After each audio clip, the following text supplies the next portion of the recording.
Pues eso es complicado porque al mundo del arte se llega por múltiples caminos, ¿no? Bueno, yo soy Román Pereiro Alonso, soy médico por la Facultad de Medicina de Santiago y después estuve 2 años en Madrid, como cosa curiosa, donde es el Reina Sofía.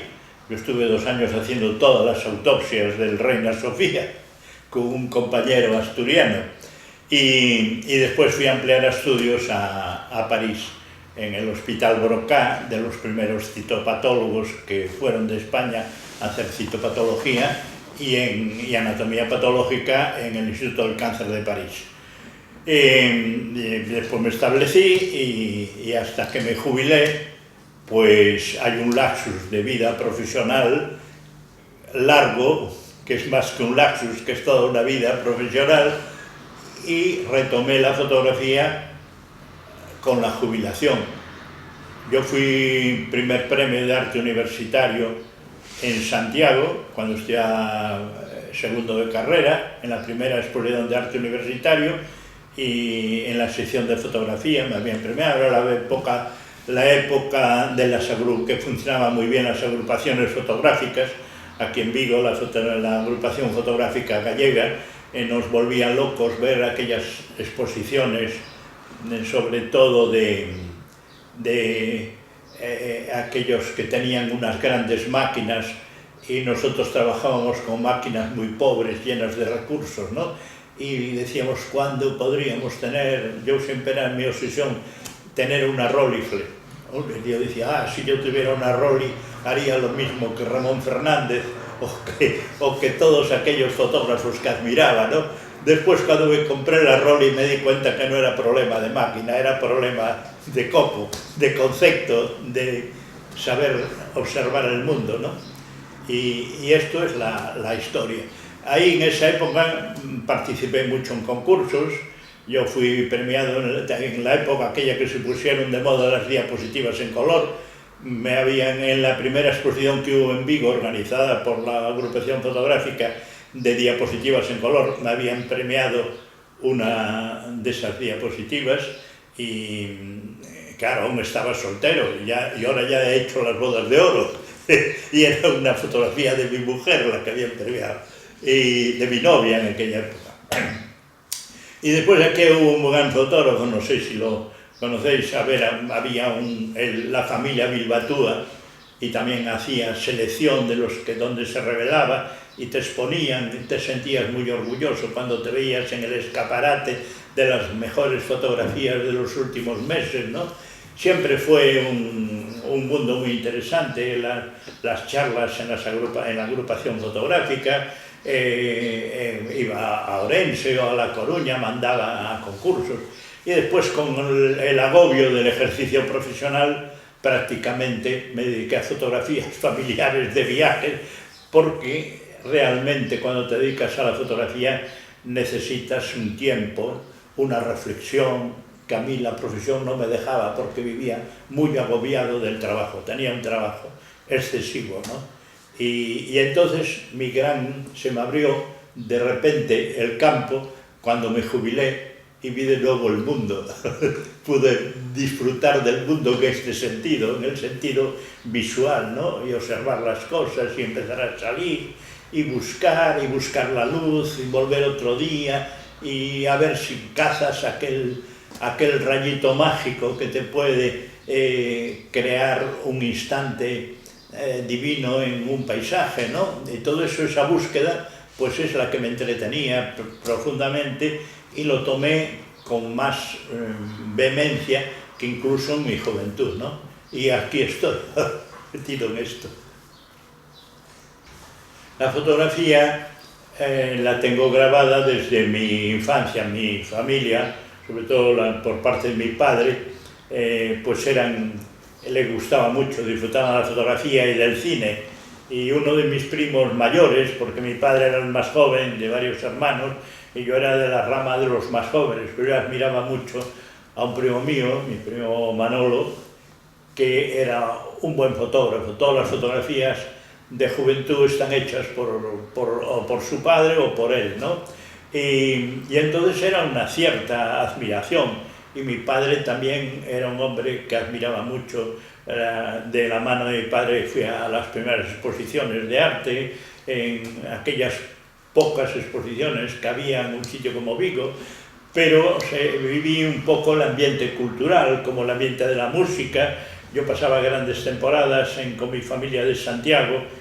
Allí tenía una tía que había sido medalla de oro del Conservatorio de Buenos Aires, de piano, y allí se organizaban conciertos. Tenía un primo que era pintor, que estudiaba en Bellas Artes en San Fernando, y todo era mayor que yo, pero aquel mundo me fascinaba, ¿no? Entonces me fui metiendo en el mundo del arte, ¿no? Y incluso hice unos intentos de pintar, pero yo no tenía la facilidad, ni tenía estudios para haber desarrollado el dibujo, tal, y entonces siempre fueron me desesperaba porque bocetaba muy bien, pero después no tenía la técnica para rematar, ¿no? Y eso lo fui dejando por desesperación, por incapacidad, ¿no? Pero por eso me metí en el mundo del arte, ¿no? Yo estuve siempre rodeado de amigos artistas, y eso todo me llevó precisamente en esa inquietud de renovación que veíamos, sobre todo el grupo mío, veíamos que había una necesidad de renovar el arte gallego, ¿no? Que vivíamos en un lapsus de abandono total, en una cosa pueril, en el paisajismo, en la pintura costumbrista seguía, y estábamos ya donde se había ido Picasso con las señoritas de Aviñón, y pasaban los años y seguíamos con aquellos paisajes y aquellos personajes costumbristas, ¿no? Y entonces fue cuando decidimos, después de muchas reuniones, muchas charlas, un buen día, que teníamos que formar un grupo, los que estábamos comprometidos, y renovar el arte gallego. Y fue cuando en los años 80 surge Atlántica con Ángel Huete, con Antón Patiño, con Menchu Lamas, y con uno que es el fallecido, que parece que siempre el que era el mejor, ¿no? Que era Monroy, que era de aquí de San Pelayo de Navia, con Guillermo Monroy. Y todo aquel mundo pues me fue introduciendo en el mundo de la plástica, ¿no? Y llegó incluso, yo cuando tuvo la repercusión que había tenido aquella primera exposición de los años 80 en Bayona, que por eso se celebra en Bayona, porque yo tenía casa en Bayona, y entonces inauguramos la Casa de la Cultura, y con aquella gran exposición que tuvo una repercusión tremenda en toda Galicia, incluso en España, porque nosotros presentamos Atlántica 80 en el verano, y en Madrid se presentó una cosa similar, que fue en Madrid Distrito Federal, allí en San Bernardo, en aquel edificio municipal de San Bernardo, que era la renovación en Madrid también, que fue la gran renovación en toda España de los años 80, ¿no? Y entonces yo viví mucho el mundo del arte, y cuando me jubilé lo tomé por la única rama que yo me encontraba cómodo, que era la fotografía. Pues yo había hecho una exposición en el año 2010, exactamente. La primera exposición, así que podemos decir seria, individual, en una sala grande municipal, en la Casa de la Cultura de Vigo. Y ahora llevaba 6 años sin exponer, ¿no? Y tenía mucho material. Había empezado después de aquella exposición, que habían achacado los críticos en fotografía que si era una exposición demasiado plástica, que sabía, quizá mi influencia y mi formación dentro del mundo de la plástica había influido mucho en la estación fotográfica, ¿no?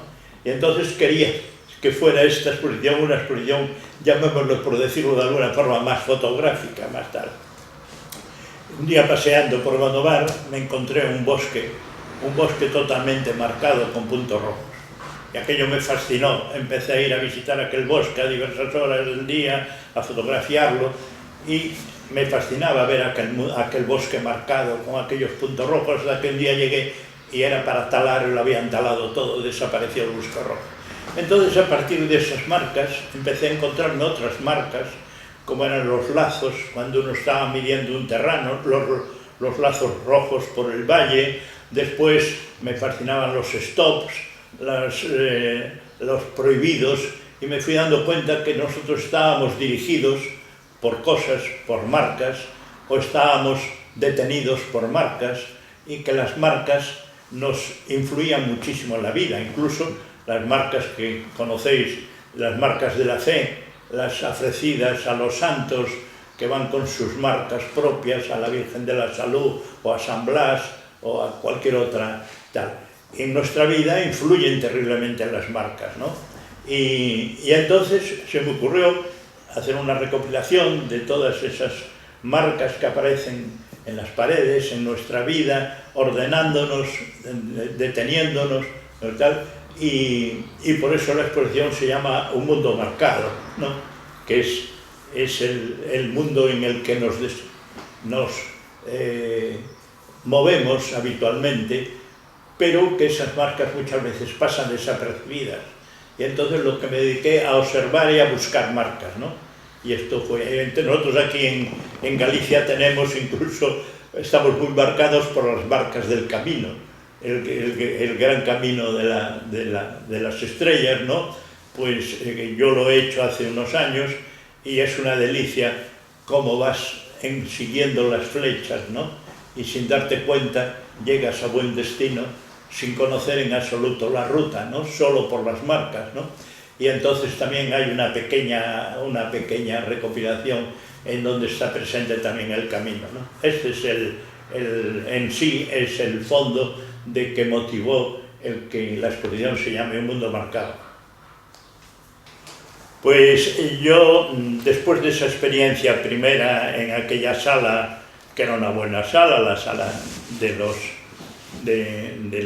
la Casa de la Cultura, pues tenía otras alternativas en salas de Vigo, con gente con la que me llevo muy bien y me ofrecieron su sala.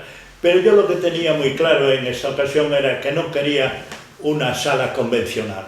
Yo a mis años prescindo de todo y me fascinaba las veces que iba al halcón milenario, aquella cultura de ver allí siempre algún grafitero, algún tatuador. Hace poco hubo un tatuador, ahora no recuerdo el nombre, catalán, magnífico, y era un poco cultura underground, ¿no? Ese mundo sin prejuicios, ese mundo más fresco, ese mundo que surge espontáneamente, y entonces yo me encontraba muy cómodo con ese mundo, y dije, bueno, pues a mí me encantaría exponer aquí, es en donde y ahora, a pesar de las pegas, de que solo tiene otras ventajas, de que solo exponen viernes y sábados, ¿no?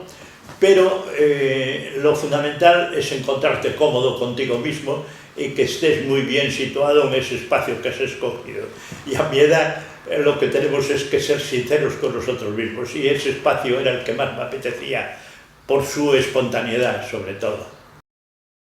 Pues a mí aquí en Galicia actualmente, pues Bari, por ejemplo, me interesa muchísimo. Sus movidas, sus desenfoques, están llenos de magia, de suspense, de emoción, ¿no? Incluso cuando hace algo clásico. Yo recuerdo ahora, hace poco este verano, en una exposición en las Bienales de Pontevedra, un paisaje casi nocturno, muy realista, pero cargado de suspense, de emoción, ¿no?